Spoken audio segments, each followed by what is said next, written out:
Ever wondered what makes TV so powerful in Jamaica? Time to find out. Welcome to Global TV Group 358, where television meets innovation. We're not just about shows, we're about shaping society. In Jamaica, TV keeps you informed, connects diverse voices, and supports democracy. Imagine a Jamaica where broadcasters unite, sharing data and collaborating globally. That's us, a unified voice in the TV industry. Did you know TV advertising is still king? It drives website traffic, boosts brand equity, and powers integrated campaigns. Even in an age of digital, TV stands strong, resilient in tough times. Our global TV deck is your treasure trove of insights and data.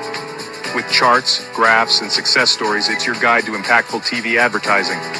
Curious to learn more? Visit our website and see how Global TV Group 358 keeps television at the heart of entertainment in Jamaica.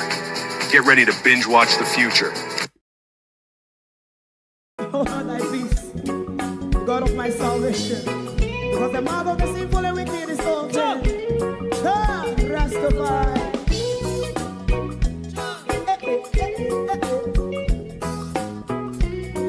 Come with I. Rastaman throw one stone, and it break a bad feeling to all wicked men. Not a people there. Make a man throw one stone, and it bring a bad feeling to all wicked men. Only when man like Marcus Garvey speak, wicked men would I hear. Hear not hear. Instead of that, they only sit aside and rob and cheat, and not press the poor. May God, what I seen to make a man throw one stone, and they bring a bad feeling to all wicked men.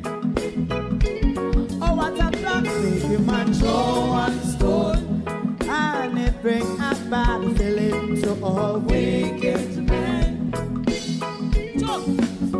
My favorite part, if Rasta make a progressive move, wicked men are red. How they want to see the day them can sell out Rasta and sell it out and sell out Babylon. They give man throw one stone, and they bring a bad feeling to all wicked men. They give man throw one stone, and it bring a bad feeling to all wicked men. If Rasta make a progressive move, wicked men are red. How they want to see the dead can sell out Rasta and sell out, and sell out Babylon. Just stop on the Friday. You might throw a stone, and it bring a bad feeling to all wicked men. Oh, what a black thing. You might throw a stone, and it bring a bad feeling to all wicked men.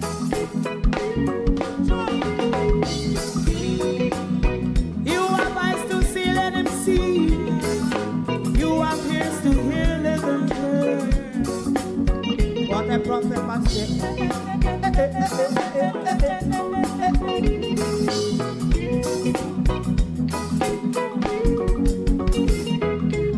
President Mandela was in prison for 20 odd years. And he leave from the prison and take the seat of the president. Stone one. Big man throw one stone, and it bring a bad feeling to all wicked men. Oh, what a black big man throw one stone, and it bring a bad feeling to all wicked men. Rasta man throw one stone, and it bring a bad feeling to all wicked men.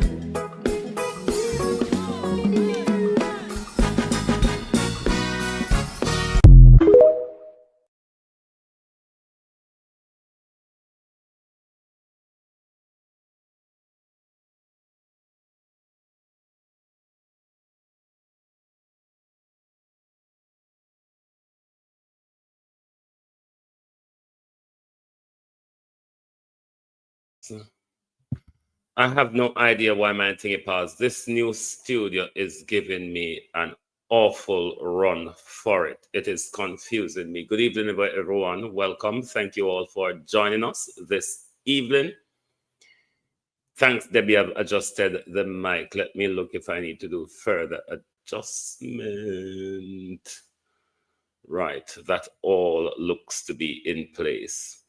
We're meant to be having an update this evening on the happenings in my community. If the signal, one, allows, and two, my cousin is very busy with the relief effort and with the running of his business as well. So quite busy with a very tardy telephone reception, as you can understand the circumstances back home. How is everybody doing?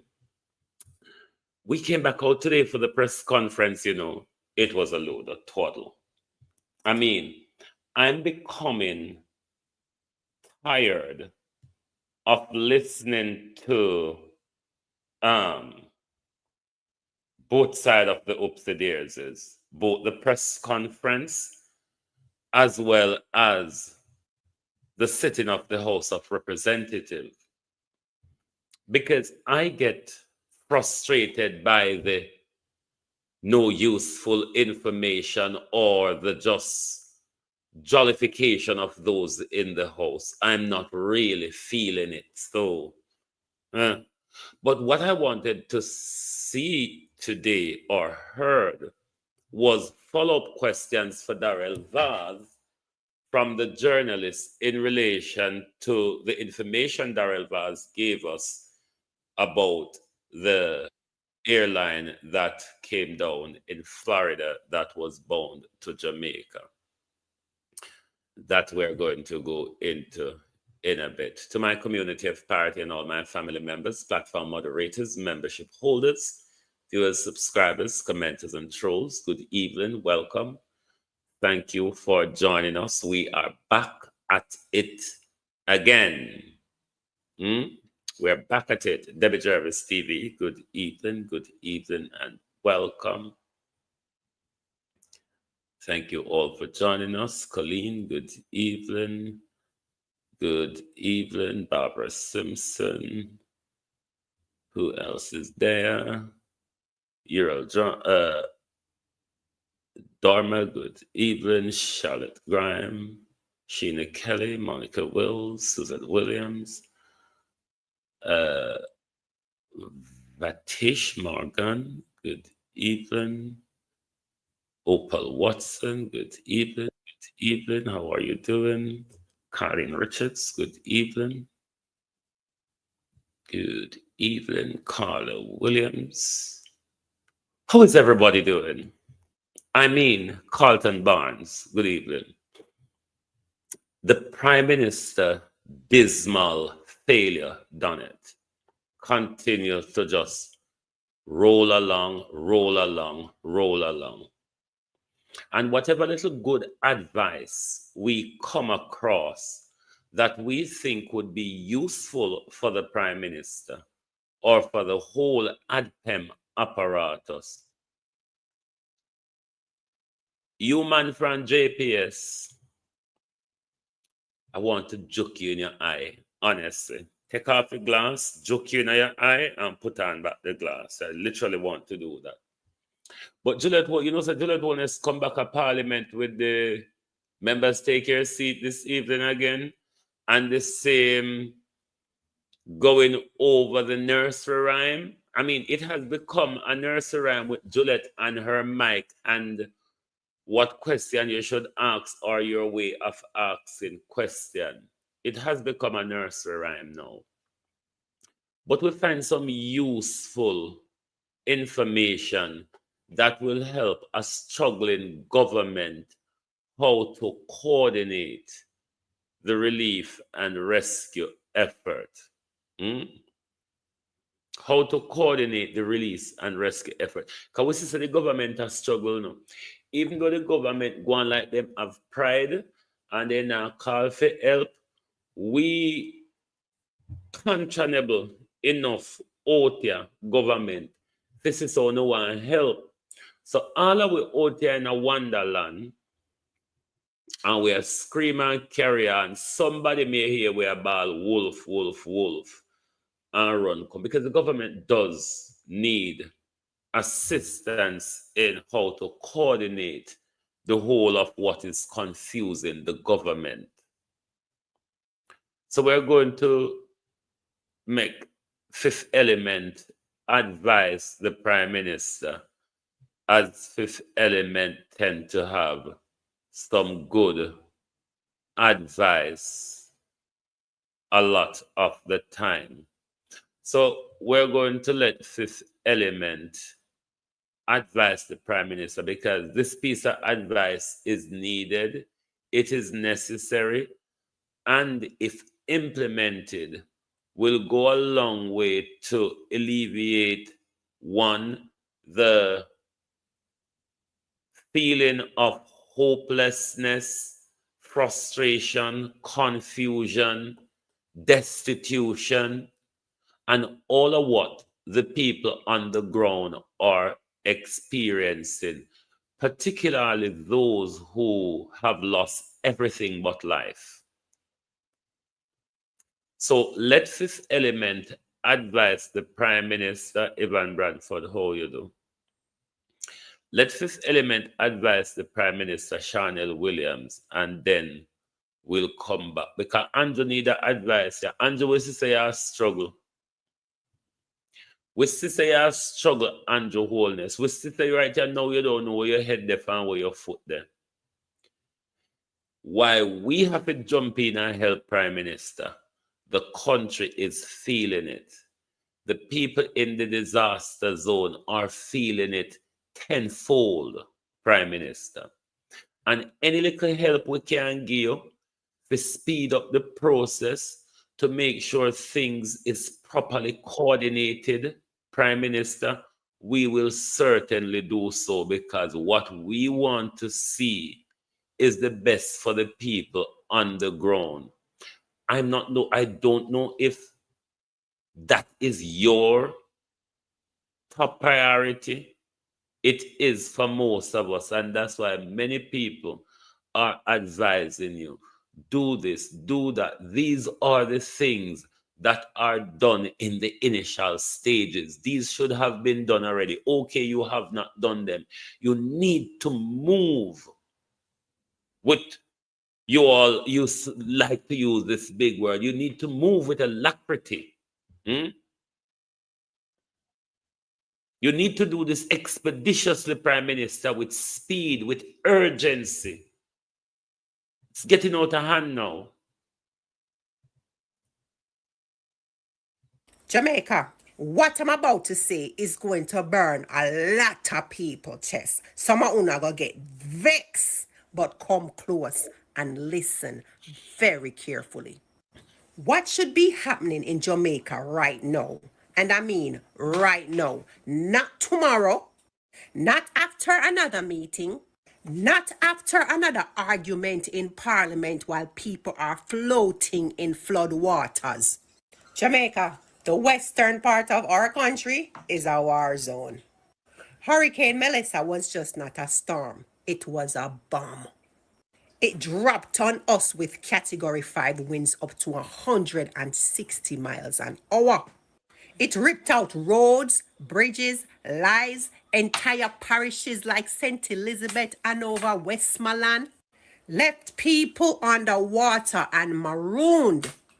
Jamaica, people are trapped in muddy, snake and crocodile infested water. And you are telling me, Jamaica, that we still don't have a national airlift evacuation? Madness. Jamaica, here's what should be taking place. And if I sound a bit angry, it's because lives are being lost while these leaders debate microphones and budgets. Step 1, Jamaica. We need air bridge now. That simply means that the Jamaica Defense Force and the Air Wing should have already established continuous helicopter rotations. They should be evacuating people from these cut-off zones. Like St. Elizabeth, Westmoreland, Hanover, anywhere roads are washed out. Fly them high, take them to ground hubs like Montego Bay, Mandeville. Airport grounds are the JDF forward operation bases. Jamaica, what I'm talking is not fairy tale. It's standard global disaster protocol. The Bahamas did it after Dorian in 2019. The US did it after Katrina. You use helicopters. You do not wait on boats. Why? Because they cannot get past debris. Every 10-minute flight can carry 10 to 20 people to safety. That's what you call an air bridge, Jamaica. And that's what saves lives when the roads are gone. Now here is step 2. Safe zone evacuation. Once you lift them, do not bring them back into chaos. You bring them to safe zones, such as schools, stadiums, and high ground compounds where medical teams, portable toilets, and clean water are there. Then you bus them to shelters further inland. Jamaica, that's how you stop diseases before it starts. Because right now, Jamaican people are walking in contaminated water, full of sewage, full of fuel, full of dead bodies. And Jamaica, this is a perfect brew for leptospirosis, dysentery, and cholera. Jamaica, you do not drop food into that type of water. You get people out of it. Feed them, clean them, heal their wounds, register them and keep them alive. Step 3, Jamaica. We need a unified command. This is where ODPEM, Jamaica Defense Force, and the Prime Minister's office should be one voice. One map showing where rescue helicopters went. How many people were airlifted? Which communities are still trapped? Then they should have daily 9 a.m. and 6 p.m. updates. Not silence, Jamaica, not confusion, and not social media citizens doing the job of the state. You coordinate rescue grids, square by square, mile by mile, until every maroon community is reached. Jamaica, that's what real leadership looks like. Step 4, Jamaica. Medical and wash response. You see, at every safe zone, water tanks, chlorination tablets, emergency toilets and field medics, tetanus shot, antibiotic, boil water and hand washing stations.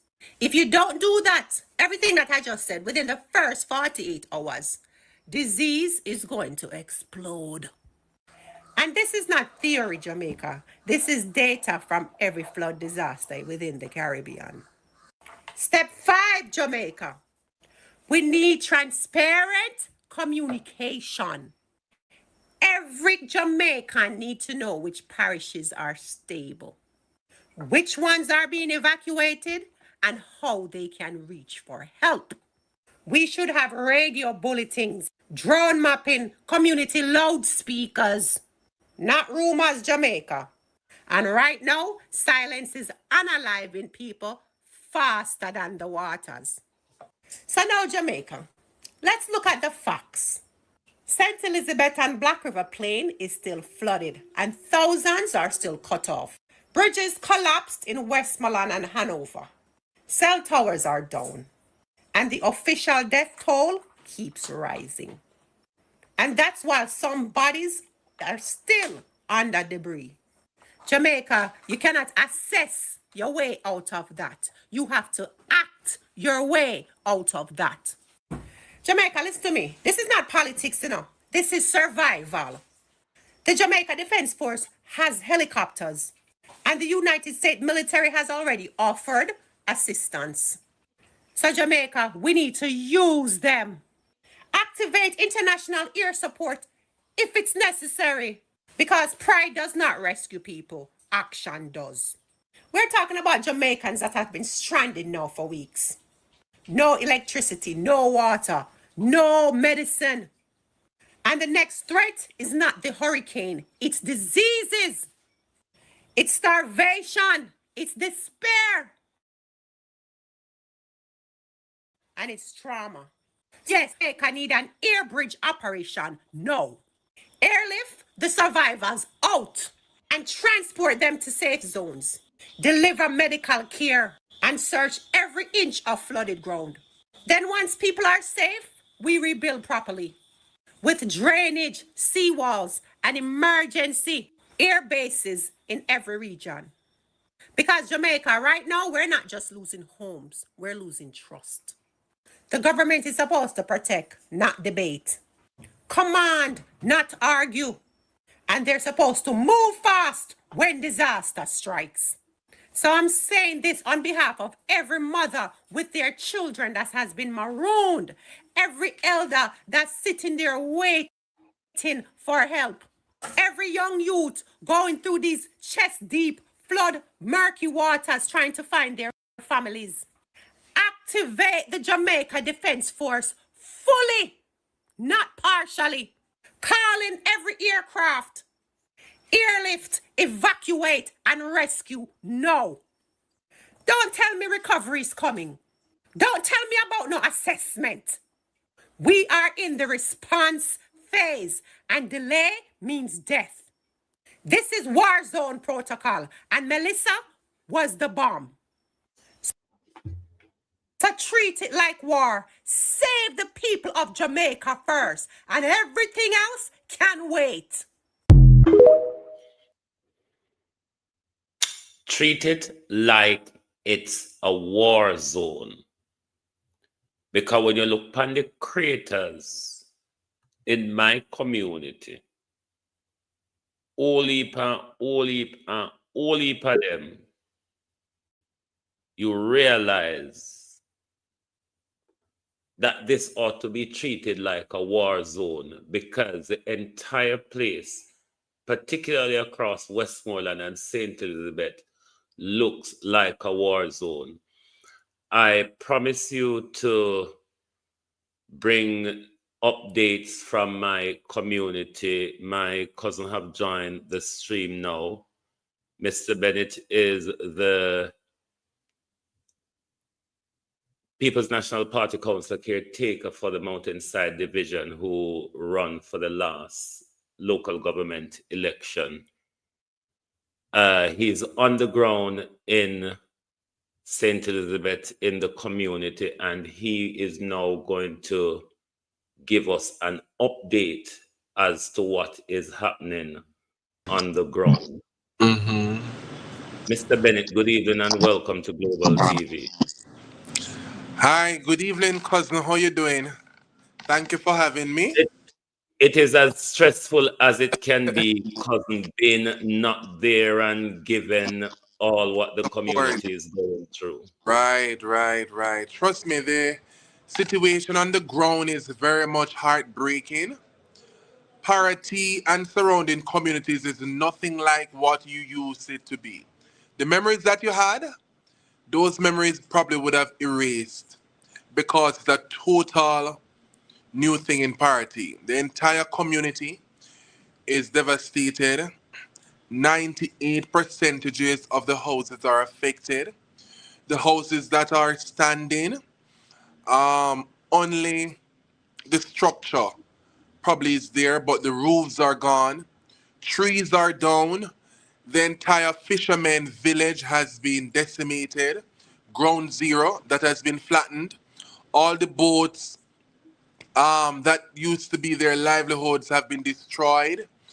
The roads becomes unbearable because they were impassable for 2 weeks, and the people, the community resident, they could not move from one area to another, so they were marooned and they were not able to get any help or any relief.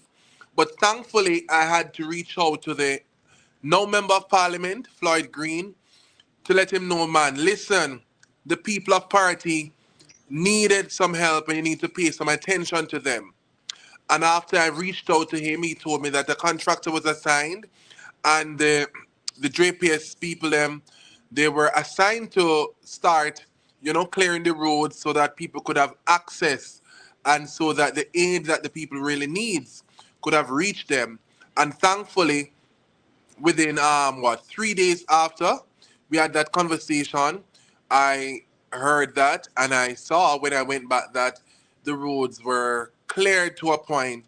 But there is a very dangerous, what I would say, a very dangerous situation where the hurricane had split the road open in two, and it tragically had washed away one of our cousins, you know, and the road is still not fixed yet. So I've spoken to the MP about that.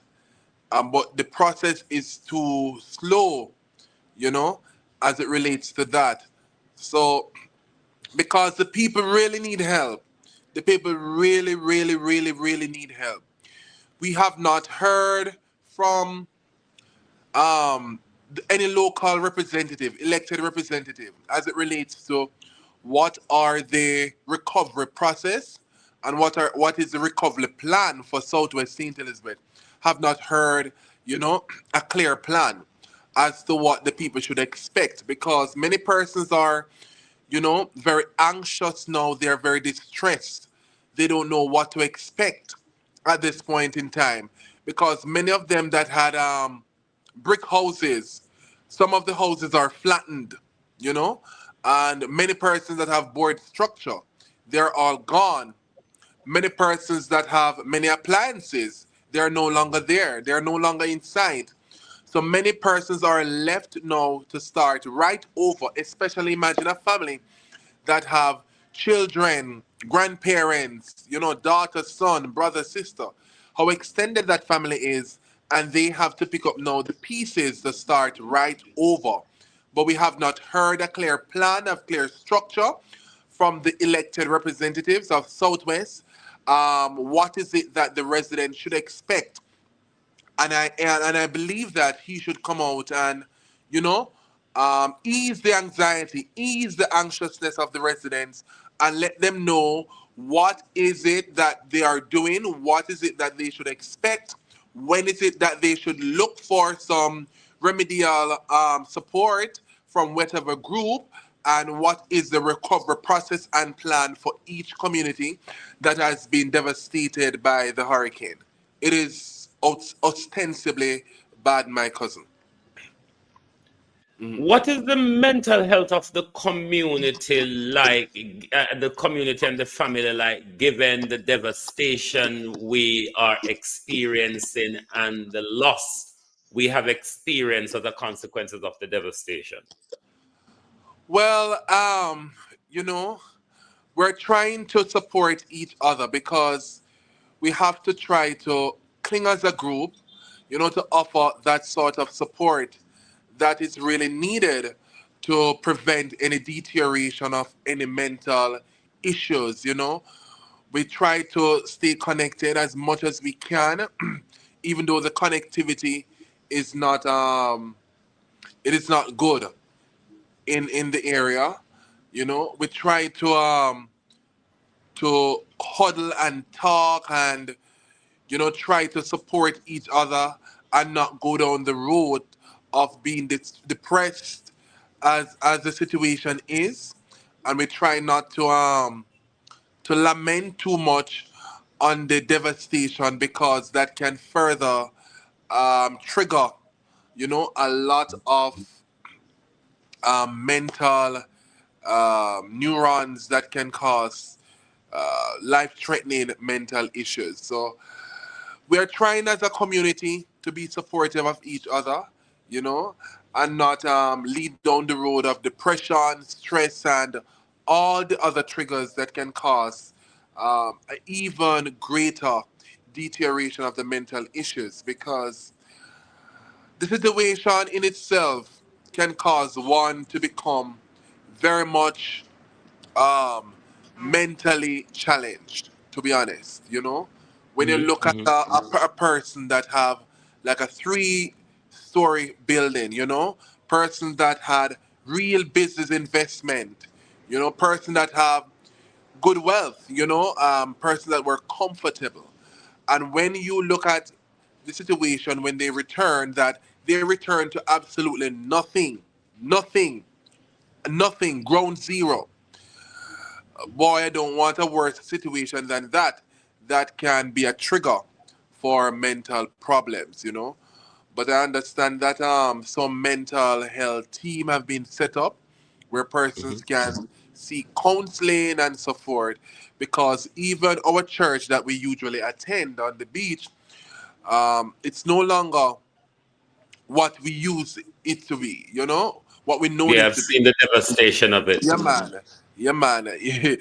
Sometimes the support usually come from the church in these times, but the church structure is no longer there. But we're trying as For a the group, people, Go ahead. for the people who their home, who have lost their home completely or suffered severe structural damage, is the school still operating as a shelter?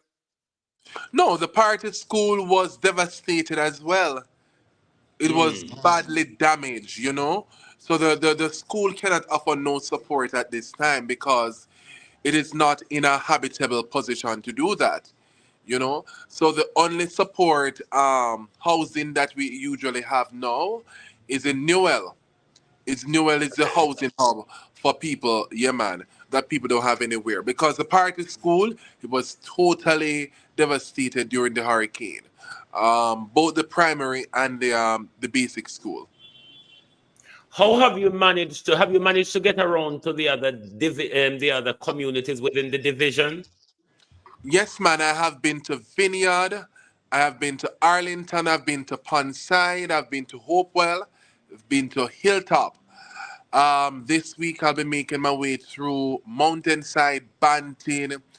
I drove through Burn Savannah. But the situation is no different in any area. I don't believe that anyone was really spared because in Vineyard, most of the houses are flat to the ground in Wow. Vineyard as well. Yeah, man. Trust me, the rebuilding process is gonna take a very long time. But it's gonna require some serious planning and some serious um, recovery measures put in place for us to get to where we were. Trust me, it is bad. How are you assisting the people on the ground through this tragic time? Well, I have been an advocate. Number one, I have been an advocate for them. I try to advocate and to bring light to their situation and what they're experiencing so that persons out there within the different authorities can understand the plight of the persons on the ground and can bring real solutions to address these issues. Additionally, I have been getting some support from friends and families that donated to me um, and my personal funds. We prepared care packages and we have distributed to the communities within the division. On Sunday, we have gone in the community. We served Ponside, Hopewell, Vineyard Sunday. We went to PAROTTEE. We went to Windad. Um, and we went to Hilltop, and we have brought over 200 care packages to them. But one of the main things that people have been asking for is water. Water remains the top priority, the top need in many of these districts because there is absolutely no water. And this week I'm doing a water drive, to raise some funds to get water into the areas, to buy water, bring to them, and freeze water too because people, the temperature is very hot down there, so people perhaps need some cooling. So I've been planning to take some ice down there, to distribute as well. So I have been doing my little part, trying to be very impactful in this very Mhm. little way. try to serve as many people as I can reach, because a time for togetherness, it's a time for unity, and it's a time for us to come together so that we can recover stronger. Have you had any like working relationship with Mr. Sangster as the sitting councillor? How both of you assist the communities within the division throughout this disaster? To be frank, I have not heard from the sitting councillor. Neither have persons in the area that have spoken to, heard or seen him since the disaster.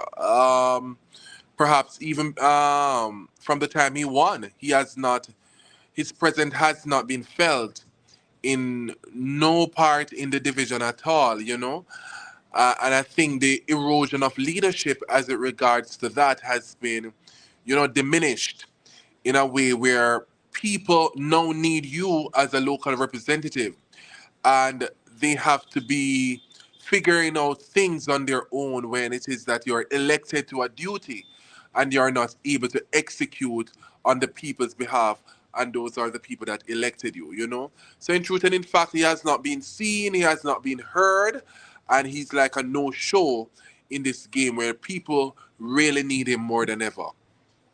As to the environmental structural damage within the community, such as those massive craters, not so much the breakaway in the road at the moment, there's other craters within the community. Have they make any move to start bringing solution to those?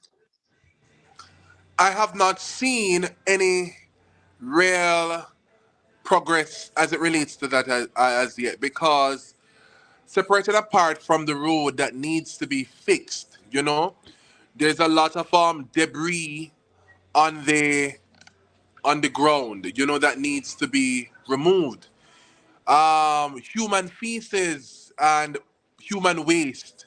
A lot of people are left to do that anywhere, which makes the place inhabitable.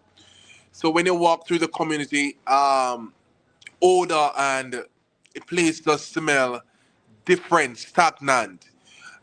Dead animal feces and carcasses are, underground in the water. The environment is just stagnant, and it is really inhabitable now. We need a serious cleanup. So we're asking the NSWMA to come out and do a thorough cleanup in PAROTTEE. Burn what needs to be burned. People are trying to do that, and remove the waste, the excess garbage, the excess carcasses.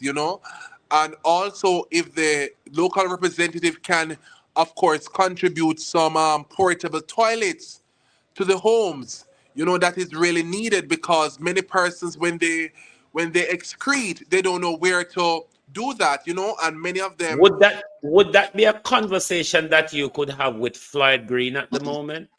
I need to, yes, and one of the points I plan to raise with him, because that is really needed, and it's a environmental risk. It's a hazard to our environment, Have and our have the people. public health department visited the community? I have not heard that. No, I have not heard that. Not at all. What Because about as a public JPS? health, Have JPS started any work within the community?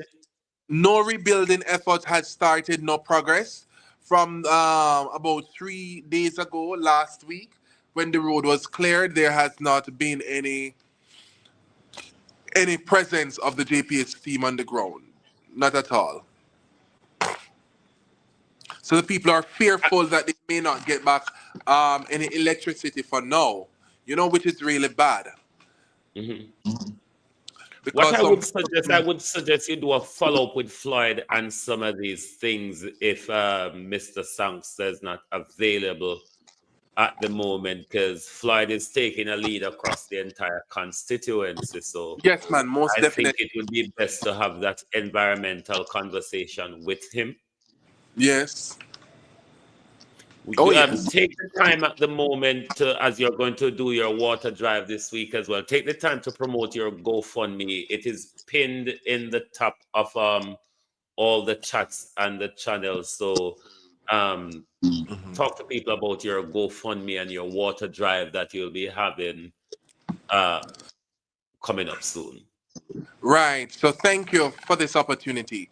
So everyone, as you can see, that I'm a main advocate for the people of St. Elizabeth, in particular the surrounding districts of PAROTTEE, Black River, um, Vineyard, Spice Grove, Hilltop, Mountainside. These are communities that were devastated by the recent passage of Hurricane Melissa. This hurricane has resulted in many of the brick structures has been flattened, and many of the board houses structures are flattened, displacing many lives right across. It is so heartbreaking, and it is really devastated when you look at the situation to even know that many families are left out in the cold, because many families with children that does not have anywhere to go, they're sleeping in mildew. So my family has been affected because my mother house is split in two, and my grandmother's house is totally demolished. My aunt's house is totally gone as well. The roof is gone, the entire house is broken in two. um and this is a situation right across the length and breadth of the community and the surrounding communities that are adjoining. And it is just heartbreaking to know that we have to pick up the rubbles from ground up. So what I have done, I have created a GoFundMe to solicit funds to start the rebuilding process. And I'm asking you kindly for your contribution and your support in this regard, because your help will help us to start the recovery and the rebuilding process of purchasing any material that is needed, and it probably may go towards purchasing food, may go towards purchasing, as I said, the well needed water, because water is one of the main needs. As I go across the community each week, person have been asking, do you have water? Do you have water? We really need water. Really need water. People have said to me that they have not even taken a bath in 3 days, and we know we have the sea behind us, and that is the only thing that they said that they can use the bath. And it is heartbreaking, when you listen to some of the stories that people tell you, as they go through this dark period. I know that we are still resilient people.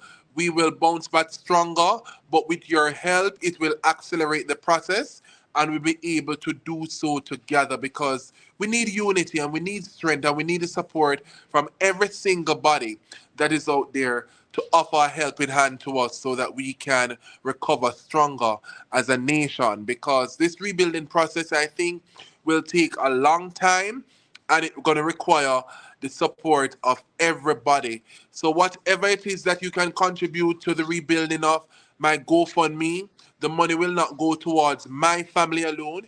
It will go towards serving the entire community and other adjoining communities that are around. So I'm asking you, if it is that you really can contribute, you share the link with somebody that you know might can contribute, and you spread the word that we are in dire need, and whatever it is that you can contribute, it is greatly appreciated, because nothing in this time is too small, or nothing in this time is too big for us to contribute towards this dire need. So I'm looking forward to the support, and I hope that when we get it, we can start some work as it relates to the rebuilding process. Thank you. On the matter of education, given how damaged and twisted and bended our community is at the moment, all infrastructure are down. How does education look for our children across the St. Elizabeth in particular going forward? Well, it seems as though the government needs to have a streamline plan as it relates to housing our children because they are displaced right over because I don't think the children will be able to go back to school for now. Probably next year because it's only December left in this year. Probably about January, February. Mhm. And it will cause a setback in terms of the learning pattern of our children because they are, although they are children, they are seeing what is happening and they probably experience trauma, and psychological issues. So those are factors that may impede their learning going forward that I think that we should take in consideration. I think the education structure of the students in St. Elizabeth, Westmoreland, Hanover, and Trelawney, it is not coordinated. The plan and the real structure is not coordinated, and it is in shambles now as we speak. And we need a total reset on how we need to reintroduce them back into the education system.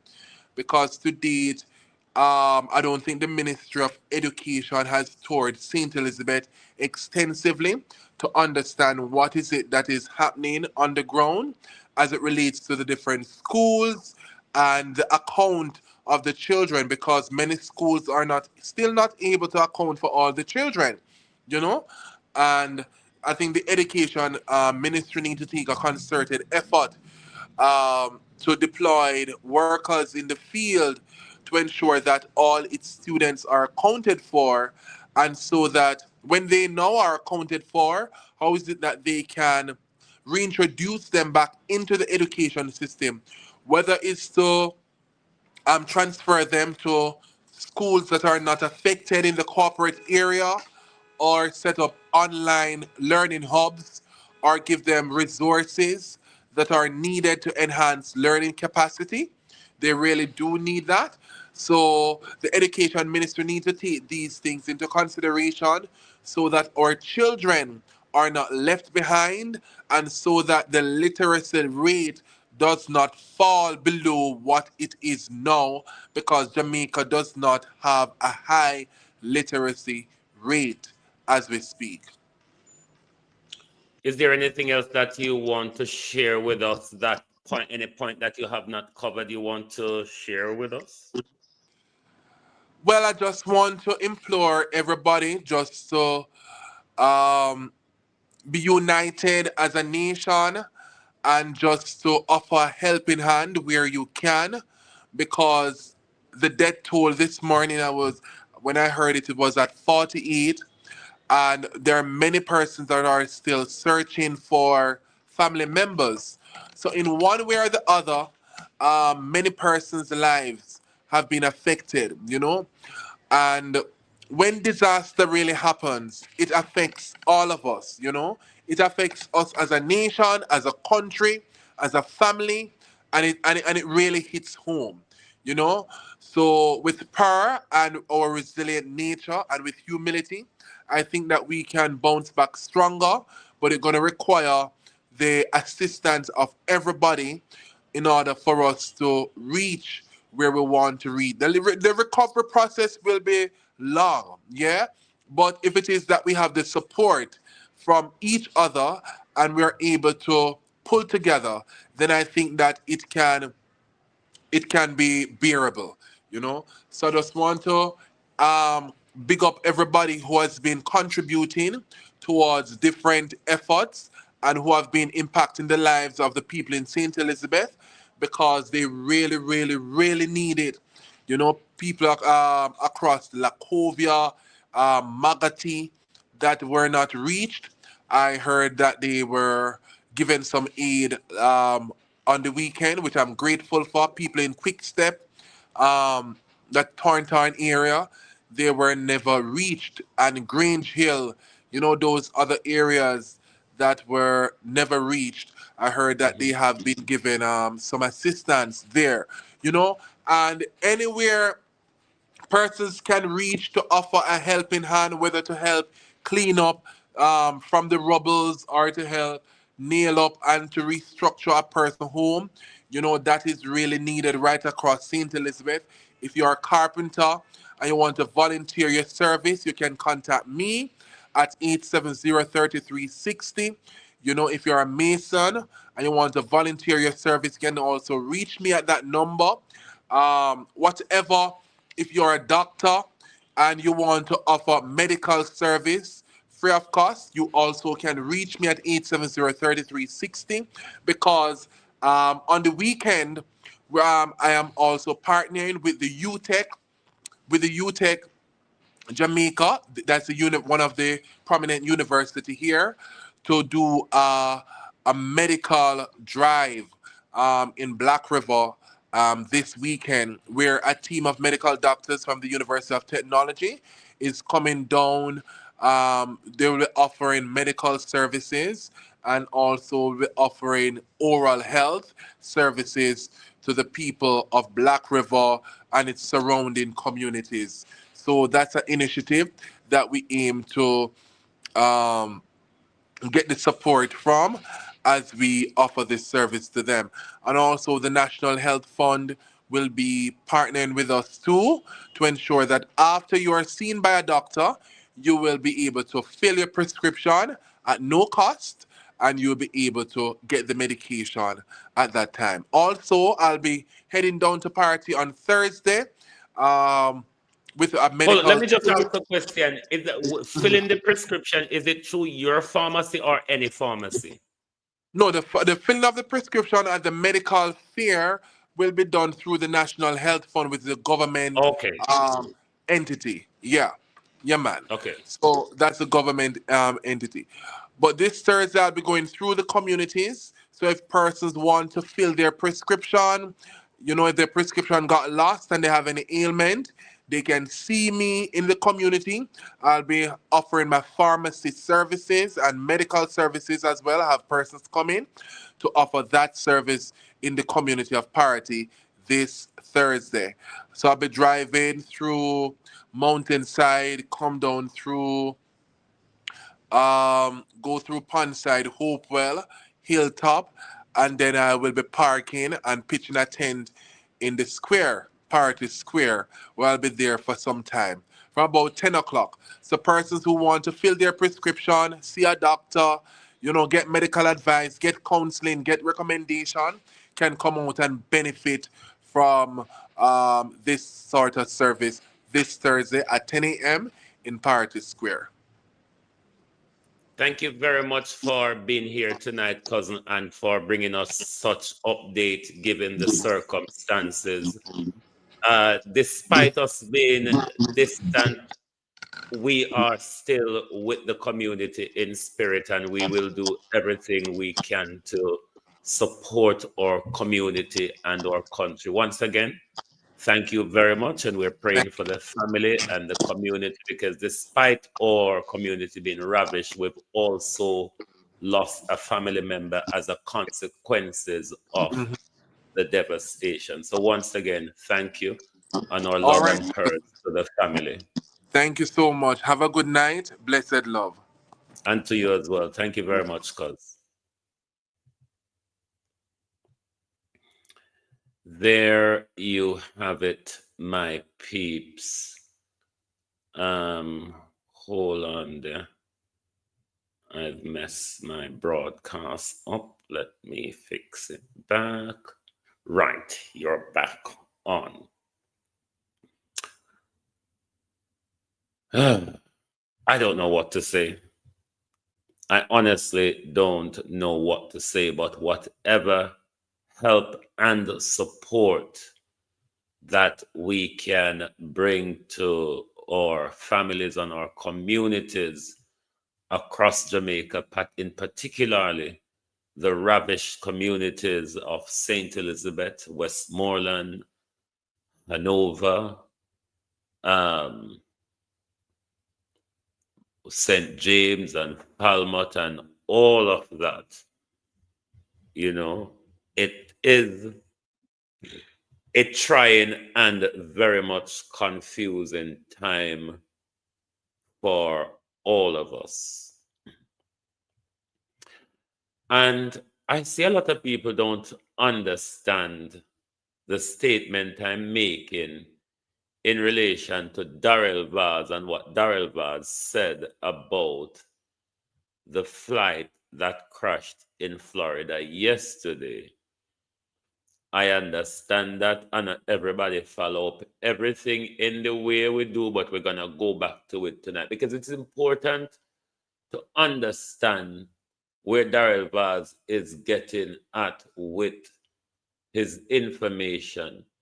And then what perks it for me is when the information was put out by Crisis International that they've been blocked from bringing in aid into the country.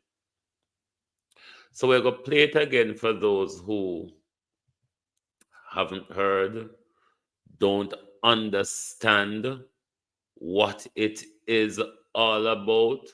We're going to let Mr. Vaz mumble, and then we'll go back to crisis response explanation. I can confirm that the Jamaica Civil Aviation Authority has advised me that there was an application made by the said plane N30HG to land in Montego Bay at the IAM Jet Center by email on November 10th. The IAM Jet Center replied advising of the requirements for a permit to be issued and was not responded to. Therefore, no permit to land in Jamaica was granted. We were advised by the Civil Aviation Authority through their Navigational Service Division that there was a flight that took off out of Florida this morning that crashed. We have no details on the pilot or passenger or cargo at this point, but we can confirm that the applicant would have done 2 trips to Jamaica through Cayman to Jamaica since Melissa. This is the part of your argument that I find confusing, Mr. Vaz.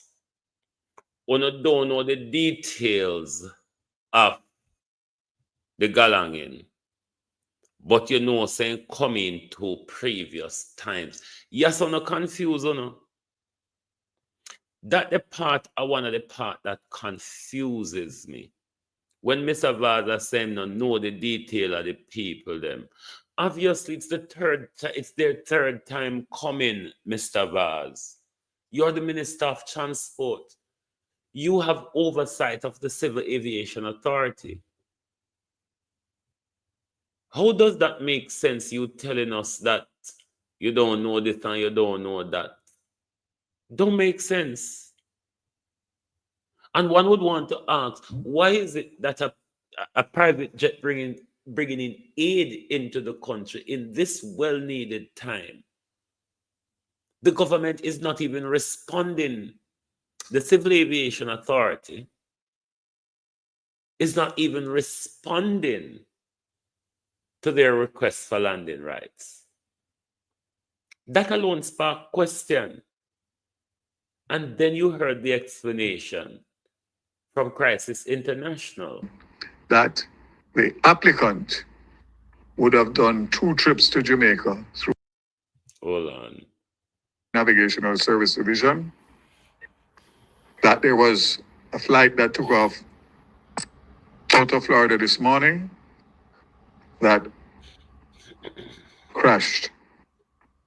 We have no details on the pilot or passenger or cargo at this point, but we can confirm that the applicant would have done 2 trips to Jamaica through Cayman to Jamaica since Melissa. We are waiting. So when they make the application, Darrell Vaz, what will not respond to? What are you saying? There was no details on the application? That don't make sense, Darrell Vaz. I mean, these people were paying gunpowder who no talk the idiotness, because I gun them a pine pan, you know. You can't talk you out on the mouth say we believe, you know, say so it go the way you know explain it. So whoever pint the gun pan your Darrell Vaz and tell you if you say this, you sound like you were trembling in your voice. Hmm? You sound like you were trembling in your voice. Let them just write it in your hand, Miguel, and say, read that. Further information from the U.S. authorities. Nobody not believe you, Darrell. Our crisis international explanation there. Nobody don't believe you. Nobody believes you. Lion story. Friend. Lion story, Mr. Baz.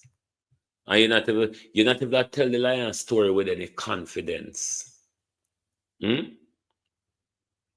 not able to tell the lion story with any confidence. We can't hear the gunman point the gun pan you know the galangin. Friends, I wanted to give you this important and urgent update in regard to our relief efforts in response to Hurricane Melissa in the island nation of Jamaica. Unfortunately, today we've had a terrible and shocking tragedy unfold. As you know, we've had incredible logistical challenges where the airlines have blocked us from bringing relief items like we normally. The airline have blocked us. Sorry. The airline have blocked us. We're having serious logistical challenge. Darrell Vaz. The airline have blocked us from bringing in aid as we normally used to. Why and what has caused this blockage? Why did the Civil Aviation Authority not respond to their request for landing to bring aid into the country? Why was it that they had to go to Cayman twice to bring aid in order to assist Crisis International to get their aid into the country? Somebody need to answer these questions, because we're in a situation where every little make a muckle. I mean, I know if I told the Starlink them now going a certain people hand, certain people have hiccups and all of that about the Starlink and the generators and all sort we are coming with the government can't, I don't know if for them problem then I just say. We do with our volunteers. In response to Hurricane Melissa in the island nation of Jamaica, unfortunately today we've had a terrible and shocking tragedy unfold. As you know, we've had incredible logistical challenges where the airlines have blocked us from bringing relief items like we normally do with our volunteers and responders into the nation. And through a mutual partner and friend, we made connection to a pilot who has been flying us in resources over the last few weeks at his own expense again and again. He's been absolutely amazing. Today he didn't turn up, and unfortunately we found out that he crashed his aircraft in Coral Springs, Florida, and he and his daughter did not survive. We are in absolute shock and disbelief of the situation, and I'm just asking for prayers for his family and his friends at this time. Working with Alexander was an honor. He kept showing up over and over, repeatedly flying in supplies that we couldn't get anywhere else. Here in Jamaica, he just kept landing and we would unload his plane. He would give us these huge hugs and pray for us. The last thing that he said was that he wanted to join us up on Tower Hill today distributing water filters with his daughter. And he was flying in more Starlinks so that we could connect more people. He just delivered a bunch of medical supplies, water filters, screws for roofs, so many things that this community has needed. The last thing that he said to me was he handed me this large stack of cards about how to know Jesus. And he said, these are great. You've got to tell people about Jesus. See where the problem be there. See where the problem be there, because then carrying them thing themselves, then them thing come in, and it don't have to go to the government ownership. And Colonel Charles sifting and sorting and hiding and stealing. So it is important for us to know why at this time, what is it with that organization, Crisis International, why their aid, they have to go through so much hoops to get aid into Jamaica, something that the country needs. It's important for us to know why their request for landing was not responded to. We know Darrell Vaz was lying when he's saying, no of the applicant them or whatever, because you don't know about them, but you know, so they start landing, even though they never respond to the request, and you know, so them come via Cayman twice, whether it was arranged by an influential private citizen or the Cayman government, there were still diplomatic communication before the plane land. There were back channel diplomatic communication before the plane land. Him can't just fly in plane from Cayman and come land at Montego Bay. It's not like that. Darrell Vaz. He can't just decide to fly and land and fly in a Jamaica airspace and land in a Jamaica airspace just like that. It no go so. Whatever backdoor channel that you don't want to talk to us about, why you are draw Cayman in it.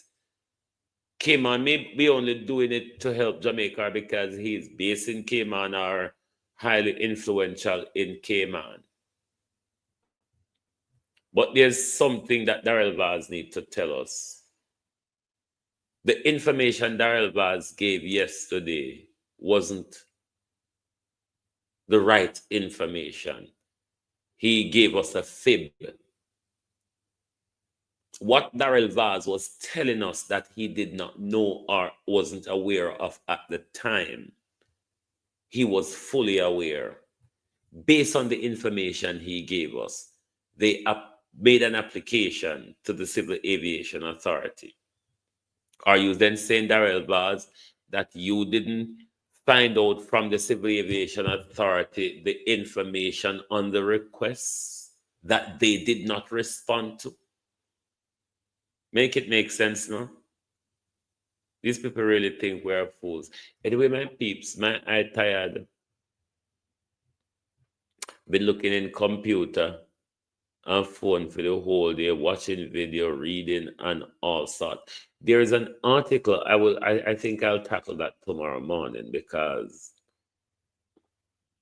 I know in the mood, you know. But Dr. Mikey Abrahams has written an article in the Gleaner, which I think I will read that tomorrow morning. The title is Follow the Money. And Mikey Abrahams always writes some good articles. So I think we will look at that tomorrow morning while I go and sort my eyes out now. But thank you all for being here, globalists, and anyone can support Kevar's GoFundMe, please do so. He's doing a lot of work on the ground to various different communities. So if you can support, please do, as he will be doing a water drive soon, which is one of the most requirement of support a lot of people within the disaster zone need at the moment. It's just fresh drinking water. Thank you very much. Join us back tomorrow morning for your At a Glance program when we start the ball all over again. Thank you all for being here, and good night from Global TV.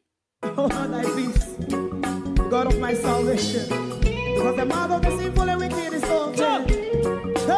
Rastafari.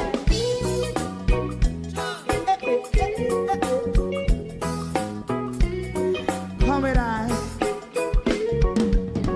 Rastaman throw one stone, and it pick a bad feeling to all wicked men. Not a people there. Make a man throw one stone, and it bring a bad feeling to all wicked men. Only when man like Marcus Garvey speak, wicked men would I hear. Hear not hear. Instead of that, they only sit aside and rob and cheat, and not press the poor. Make up what I seen to. Make him a throw one stone, and they bring a bad feeling to all wicked men. Oh, what a plan! Make him a throw one stone, and they bring a bad feeling to all wicked men. My favorite part: if Rasta make a progressive move, wicked men are red. How they want to see the day them can sell out Rasta and sell it out and sell out Babylon. They give man throw one stone, and they bring a bad feeling to all wicked men. They give man throw one stone, and it bring a bad feeling to all wicked men. If Rasta make a progressive move, wicked men are red. How they want to see the dead and can sell out Rasta and sell out, I sell out Babylon. But throw a stone, and it bring a bad feeling to all wicked men. Oh, what a black baby man, throw a stone, and it bring a bad feeling to all wicked men.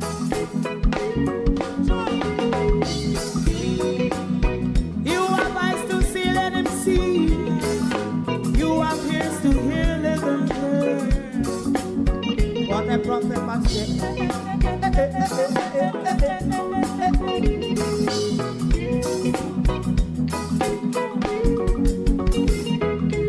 President Mandela was in prison for 20 odd years. And he leave from the prison and take the seat of the president. Stone one.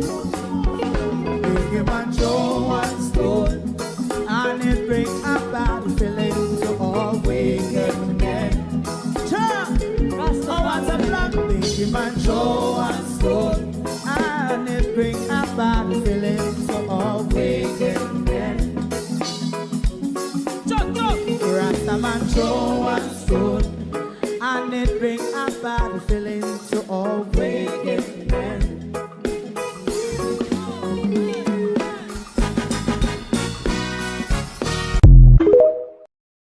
If you don't like missing out on the latest shows but still enjoy classic hits, then Global TV Group 358 is your perfect match. Global TV Group 358 isn't just another channel, it's your ultimate TV experience. From breaking news to binge-worthy dramas and timeless classics, we've got it all. Our unique blend of original content and global favorites means there's something for everyone. And guess what?